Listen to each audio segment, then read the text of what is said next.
네, 안녕하십니까, 구독자 여러분들. 저는 상명대학교 화학에너지공학과의 강사 교수라고 합니다. 만나서 반갑습니다.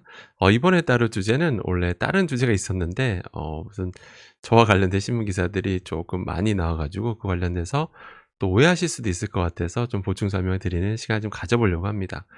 보신 분도 있으실 텐데요. 뭐 한 10월 22일쯤에 뭐 중앙일보인가요? 한번 언론 보도가 나갔었고, 그 다음에 또 이걸 가지고서 뭐 종편에서 뭐 사건 파일 탑 세븐이라고 하는 프로에서 이걸 주제로 또 다룬 적도 있었고요. 그럼 검색해 보시면, 구글에 검색해 보시면 뭐 많은 내용 기사가 나와 있습니다. 뭐 가스레인지 당장 바꿔라, 뭐 전문가 경고 충격, 뭐 이런 걸로 검색을 해 보시면 이제 쭉 수많은 언론사에 다뤘던 걸 알 수 있는데요.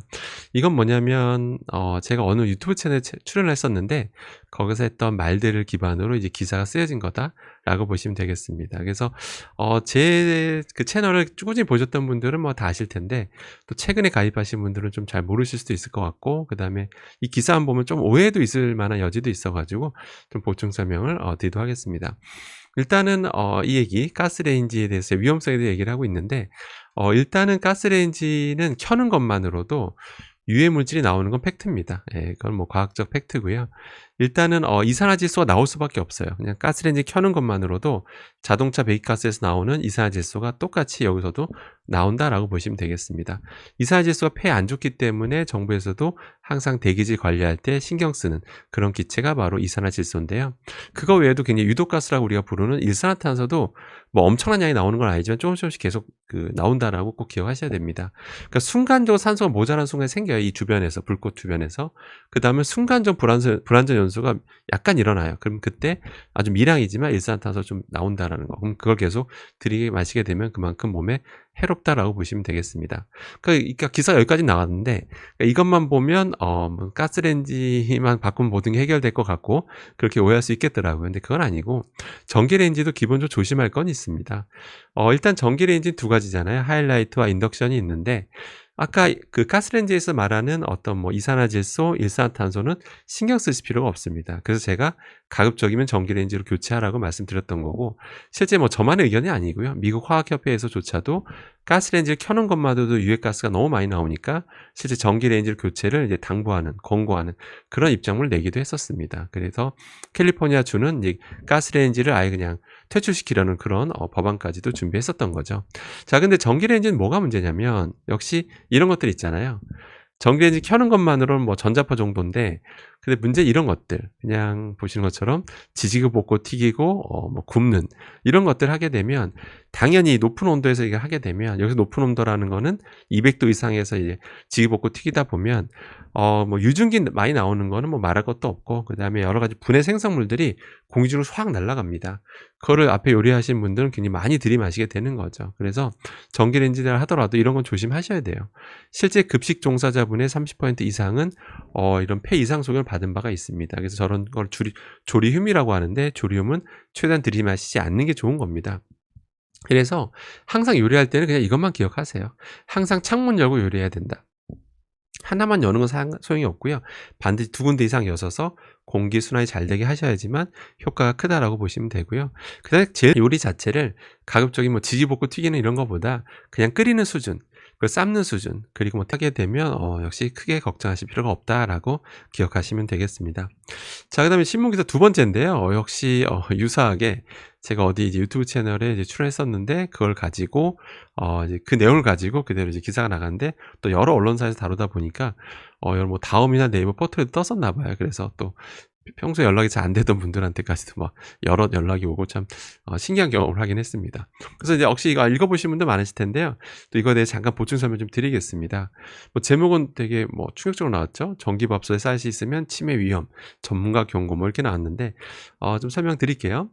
일단은 이 전기밥솥에 대한 설명부터 드리면, 이 전기밥솥에 쌀 씻는 분이 많으시죠. 예, 뭐 안 그러신 분도 계시겠지만, 근데 그거 자체가 뭐 좋은 행위는 아닙니다. 왜냐면 일단 오해는 없으셨으면 좋겠는 게, 거기서 쌀을 씻는다고 해서 뭐 당장 뭐가 위험하고 이런 건 아니에요. 절대 그런 거는 아니고, 만약 그렇다면 판 그런 건 판매하면 안 되죠. 그래서 예 근데 판매하고 있다는 건 예 그 정도로 뭐 당장 뭐가 나오는 건 아닌데 문제는 여러분들 시간 지나면 이런 코팅이 벗겨지잖아요.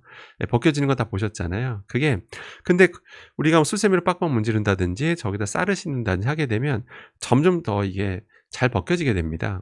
이 초반엔 상관이 없는데 제품 오래 쓰다 보면 이 조직이 서서히 약해져 있어요. 그 상태에서 빡빡 이런 뭐 쌀을 씻다 보면 더 빨리 더 벗겨지는 게 가속화됩니다. 그렇게 되면 어떻게 될까요? 바로 그 원래 있던 그 금속이 그대로 노출되는 거죠. 근데 요새는 많이 안 쓰긴 합니다만 그래도 여전히 알루미늄 기반의 소재가 있긴 쓰이긴 쓰입니다. 그래서 알루미늄 기반이라면 거기다 밥을 하게 되면 알루미늄 성분이 좀 용출돼요. 용출되는 경우가 있다 보니까 그래서 가급적이면 이제 거기다 쌀을 쓰지 말라고 했던 거고.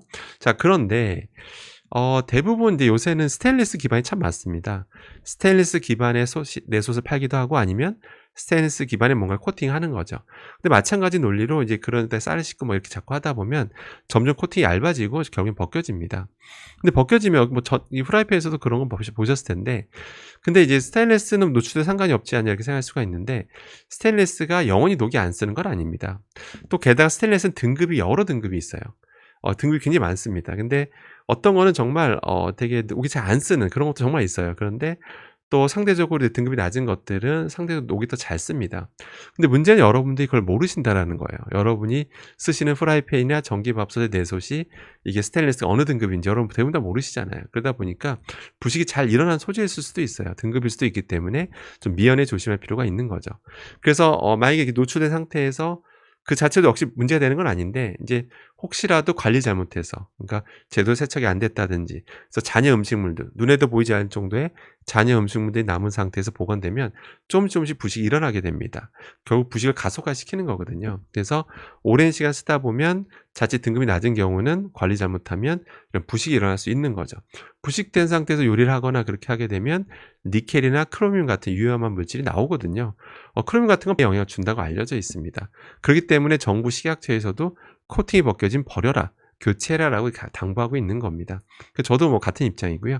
그래서 이렇게 최대한 코팅이 안 벗겨지게끔 관리 잘하시는 게 중요하고 그다음에 순수 스테인리스 내솥이라더라도 어떤 잔여물이 남지 않도록 세척에 좀 신경 써야 된다는 거 기억하시고 그다음에 또 한 1-2년 지나면 이렇게 가끔씩 이렇게 검사해 보세요. 딱 봤을 때 부식이 일어났는지 그러니까 불구스름한 게 보이는지를 항상 좀 눈여겨 보실 필요가 있습니다. 그래서 그런 것들이 좀 기미가 보이면 미련 없이 교체해서 쓰시는 게 제일 좋습니다. 전기밥솥 같은 경우 요새는 다 내선만 따로 별도로 판매를 합니다. 각 사이트 들어가면 다 팔더라고요. 그래서 그리고 아주 비싸지도 않더라고요. 그래서 이런 내솥 같은 건 주기적으로 교체해서 쓰시는 게 바람직하다. 뭐 후라이팬도 마찬가지고요. 그래서 결론입니다. 뭐 제가 어디서 추려했던 걸 가지고 기사가 많이 나왔던 걸 가지고 좀 보충 설명드리는 시간을 가졌는데요. 뭐 가스레인지, 전기밥솥 관련된 내용이었죠. 예, 그래서 기본적으로 지금 주의사항이 있다라는 거 항상 명심하시고 특히 또 전기레인지를 하더라도 요리할 때 항상 환기해야 된다는 거 꼭 명심하시기 바라겠습니다. 저는 또 다음에 좋은 주제를 갖고 다시 인사드리도록 하겠습니다. 이상입니다.